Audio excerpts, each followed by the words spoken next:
ஆறாம் வகுப்பு முதல் பருவ சமூக அறிவியலில் குடிமையியல் பன்முகத் தன்மையினை அறிவோம்.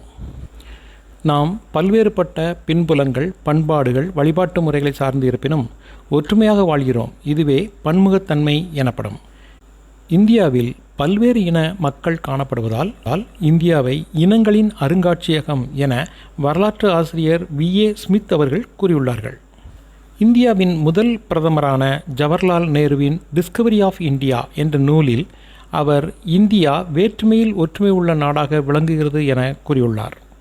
இந்தியா ஏறத்தாழ 5000 ஆண்டுகள் பழமை வாய்ந்த நாகரிகத்தின் தாயகம்.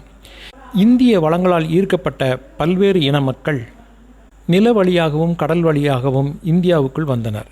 இவர்கள் வணிகத்திற்காகவும் போரிடவும் வந்தனர். ஆகவே திராவிடர்கள், நீக்கிரிட்டோக்கள், ஆரியர்கள், ஆல்பைன்கள் மற்றும் மங்கோலியர்கள் போன்றோர் நவீன இந்திய இனத்தவரினுடைய ஒரு பகுதியாக உள்ளனர். இது இந்தியாவில் பன்முகத்தன்மை மேலோங்கி நிற்க காரணமாக உள்ளது. இந்திய பன்முகத்தன்மையினை நில அமைப்புகள் மற்றும் வாழ்வியல் முறைகளில் பன்முகத்தன்மை, சமூக பன்முகத்தன்மை, சமய பன்முகத்தன்மை, மொழிசார் பன்முகத்தன்மை, பண்பாட்டு பன்முகத்தன்மை என பிரித்து அறியலாம். ஒரு கண்டம் எனப்படுவது மலைகள், பீடபூமிகள், சமவெளிகள், ஆறுகள், கடல்கள், பள்ளத்தாக்கு போன்ற பல்வேறு இயற்கை பிரிவுகள் மற்றும் காலநிலைகளை கொண்ட மிக பரந்த நிலப்பரப்பு. இவ் அனைத்தையும் இந்தியா பெற்றிருக்கிறது. எனவே இதனை துணைக்கண்டம் எனவும் நாம் அழைக்கலாம். ஒரு நில அமைப்பில் காணப்படும் பன்முகத்தன்மை அப்பகுதியில் வளரும் தாவரங்கள் மற்றும் விலங்குகள் மீது பெரும் தாக்கத்தினை ஏற்படுத்துகிறது. மக்களின் உணவு, உடை, தொழில் மற்றும் வாழ்க்கை தரம் போன்றவை அப்பகுதியின் இயற்கை நிலை மற்றும் காலநிலையை பெரிதும் சார்ந்துள்ளன. சமூகம் என்பது ஒரு பொது நலத்திற்காக மக்கள் வாழும் இடம். ஒரு சமூகத்தின் அடிப்படை அலகு குடும்பம். குடும்பம் என்பது 2 வகைப்படுகிறது. அவை கூட்டு குடும்பம் மற்றும் தனி குடும்பம். இந்தியா ஒரு மதச்சார்பற்ற நாடு. இந்திய அரசு எந்த ஒரு மதத்தையும் அரசு மதமாக அங்கீகரிக்கவில்லை. எந்த மதத்தையும் பின்பற்றலாம் என்பது அடிப்படை உரிமை. இந்தியாவில் இந்து மதம், இஸ்லாமிய மதம், கிறிஸ்தவ மதம், சீக்கிய மதம், புத்த மதம், சமணம், சௌராஷ்டிரியம் போன்ற எண்ணற்ற மதங்கள் இந்தியாவில் தோன்றி தலைத்தோங்கியுள்ளன. இதுவே இந்தியா ஒரு உயர்ந்த பாரம்பரியமிக்க கலாச்சார நாடு என்பதை பறைசாற்றுகிறது.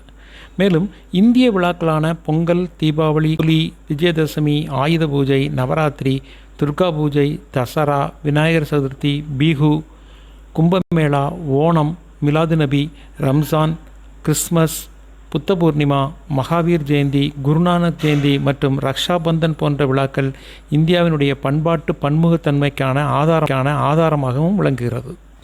2001ஆம் ஆண்டு மக்கள் தொகை கணக்கெடுப்பின்படி இந்தியா 122 முக்கிய மொழிகளையும் 1599 பிற மொழிகளையும் கொண்டுள்ளது. இந்தோ ஆரியன், திராவிடன், ஆஸ்ட்ரோ ஆஸ்டிக், சீன திபேத்தியன் ஆகிய 4 முக்கியமான மொழி குடும்பமாகும். தமிழ் பழமையான திராவிட மொழி ஆகும். இந்த குரல் வழி பாடத்தொகுப்பின் முக்கிய நோக்கம், நாம் மீண்டும் மீண்டும் கேட்கும் செய்திகள் நாம் அறியாமலேயே நம் மூளையில் சென்று தங்கிவிடும் என்பது மனோதத்துவம். இது மாணவர்களுக்கும் ஆசிரியர்களுக்கும் போட்டித் தேர்வுகளுக்கு பெரிதும் உதவியாக இருக்கும். வானொலி போன்று செயல்படுவதால் நமது வேலைகளுக்கோ பயணங்களுக்கோ எந்த தடையும் இல்லாமல் இருக்கும். செவிக்கு உணவளிப்பீர், பயனடைவீர். இன்ஃபோஸ்ட்ரைட்ஸ் சேனலின் குரல் வழி பாடத்தொகுப்பினை தடையில்லாமல் பெற சப்ஸ்கிரைப் செய்து பெல் ஐக்கானை கிளிக் செய்து பயன்பெற வேண்டுகிறோம். இந்திய அரசியலமைப்பு சட்டத்தின் 8வது அட்டவணையின்படி 22 மொழிகள் அலுவலக மொழிகளாக அங்கீகரிக்கப்பட்டுள்ளது. 2004ஆம் ஆண்டு இந்திய அரசால் முதல் செம்மொழியாக அறிவிக்கப்பட்டது தமிழ் மொழி.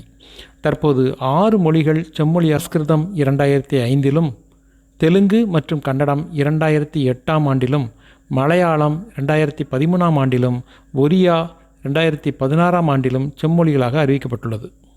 2011ஆம் ஆண்டின் கணக்கெடுப்பின்படி இந்தி மொழி பேசும் மொத்த மக்கள் தொகை சதவீதம் 43.63%ஆகவும், வங்காளம் 8.3%ஆகவும், தெலுங்கு 6.93%ஆகவும், மராத்தி 7.09%ஆகவும், தமிழ் 5.89%ஆகவும் உள்ளது.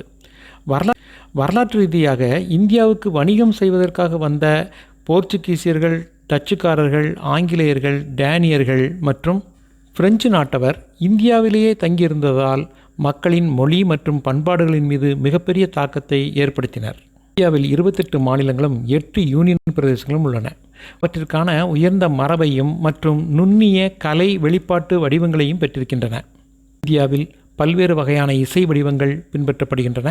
அவை இந்துஸ்தானி, கர்நாடக இசை, தமிழ் செவ்வியல் இசை, நாட்டுப்புற இசை, லாவணி இசை மற்றும் கசல் இசையாகும்.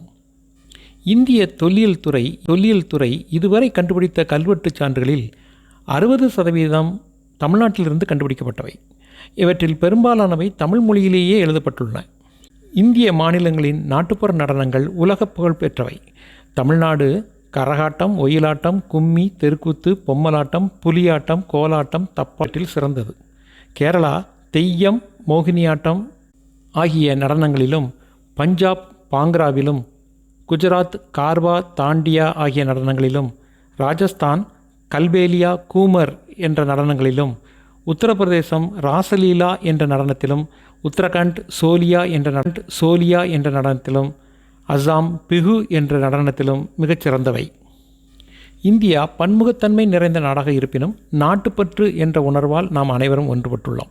நம் நாட்டின் சின்னங்களான தேசிய கொடி, தேசிய கீதம் ஆகியவை நமது தாய்நாட்டையும் அதற்காக நாம் ஒன்றுபட்டிருக்க வேண்டியதன் முக்கியத்துவத்தையும் நமக்கு நினைவிட்டு கொண்டே இருக்கின்றன.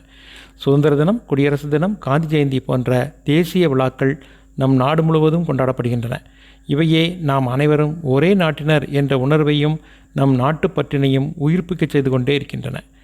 வேற்றுமையில் ஒற்றுமை நிறைந்த நமது நாட்டின் பண்பாட்டையும் கலாச்சாரத்தையும் நீங்கள் புரிந்து கொண்டிருப்பீர்கள்.